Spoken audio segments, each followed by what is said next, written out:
বিসমিল্লাহির রহমানির রহিম। সম্মানিত মৎস্য চাষী ভাইরা, আসসালামু আলাইকুম। আশা করি আল্লাহর রহমতে সকলেই ভালো আছেন।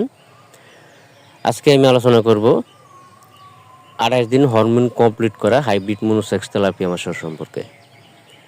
তো আপনারা অনেকেই জানেন বা জানেন না যে হাইব্রিড মনোসেক্স তেলাপিয়া মাছের পোনা কোথায় পাওয়া যায়, কি ভালো পোনারা কোথায় পাওয়া যায়।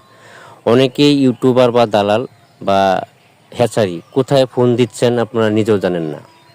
তো অনেকেই আছে যে এডিট করে, ভালোভাবে এডিট করে কাজ করে অন্য জায়গায় কাজ করে এই ভিডিওগুলো আপলোড দেয়।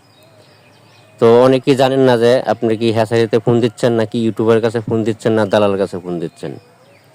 তো আমার মনে হয় যে আপনারা সরাসরি এসে এই মাছের পোনাগুলো ক্রয় করে নিয়ে তারপরে সরাসরি গুনে বুঝে এই পোনাগুলি যদি ক্রয় করে নিয়ে যান সবথেকে আপনার জন্য বেটার হবে।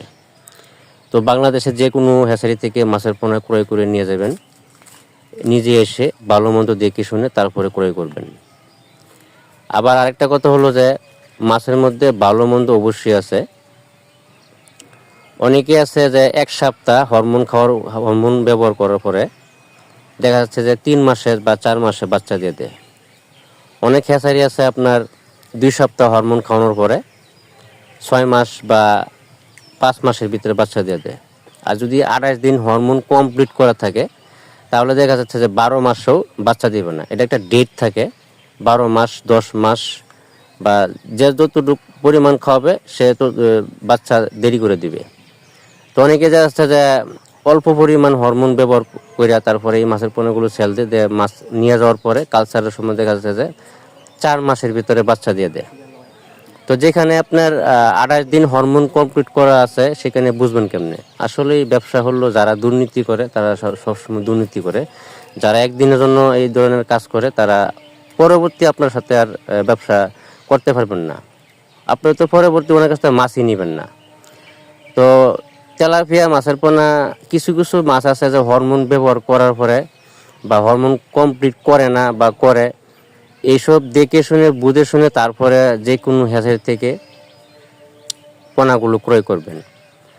আবার দেখা যাচ্ছে যে নতুন যারা চাষি আছে তারা পুকুর প্রয়োগ বোঝে না বা পানি প্লান্টন কীভাবে তৈরি করতে হবে বা পানি যে একটা হলুদ কালার সবুজ কালার এটা কিভাবে করতে হবে অনেকেই বোঝে না। তো এই বিষয়ে দেখা যাচ্ছে যে আপনার পার্শ্ববর্তী এলাকা যদি কেউ মাছ চাষ করে তার কাছে শিখে বুঝে শুনে তারপরে মাছ চাষ করার সবচেয়ে বেটার হবে আপনার জন্য। এখন তো সবাই দেখা যাচ্ছে যে মাছ সবাই চাষ করে, কালচার কম বেশি সবার চাষ করে সব জেলাতেই।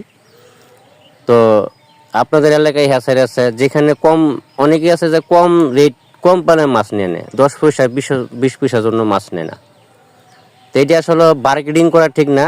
একটা লোকে যদি আপনার মাছ ক্রয় করেন তাহলে দেখা যাচ্ছে যে একটা ইউটিউবার কাছে ক্রয় করলেন, তো সে দেখা যাচ্ছে মাছ কিনা খরচপাতি আবুজাবি মিলে অনেক কিছু খরচ হয়।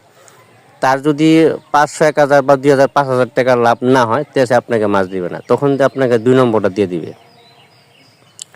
তো অনেকেই 10 পয়সার জন্য 20 পয়সার জন্য মাছ নেয় না, দাম নিয়ে বার্গেনিং করে। তো দাম নিয়ে বার্গেনিং না করে যেখানে ভালো ভাবেন, যে কোনো হ্যাচারি থেকে ভালো ভাবেন দেখে শুনে নিজে এসে তারপরে এই মাছের পোনাগুলো নিয়ে যাবেন। আমাদের কাছে অ্যাভেলেবেল সকল ক্যাটাগরি লাইনের সকল প্রকারের মাছের পোনা পাওয়া যাচ্ছে। যারা চাষ করতে আগ্রহী আমাদের সাথে যোগাযোগ করতে পারেন। যোগাযোগের ঠিকানা ময়মনসিংহ ত্রিশাল বালিভাড়া। আপনি ত্রিশাল এসে যদি আসেন, ত্রিশাল এসে এই নাম্বারে ফোন দিবেন, আপনাকে রিসিভ করে নিয়ে আসা হবে। অবশ্যই ভিডিওটি ভালো লাগলে সাবস্ক্রাইব করে রাখবেন পরবর্তী নতুন ভিডিও দেখার জন্য। আজকে এ পর্যন্তই। সকলেই ভালো থাকবেন। আল্লাহ হাফেজ। কথা হবে পরবর্তী ভিডিওতে।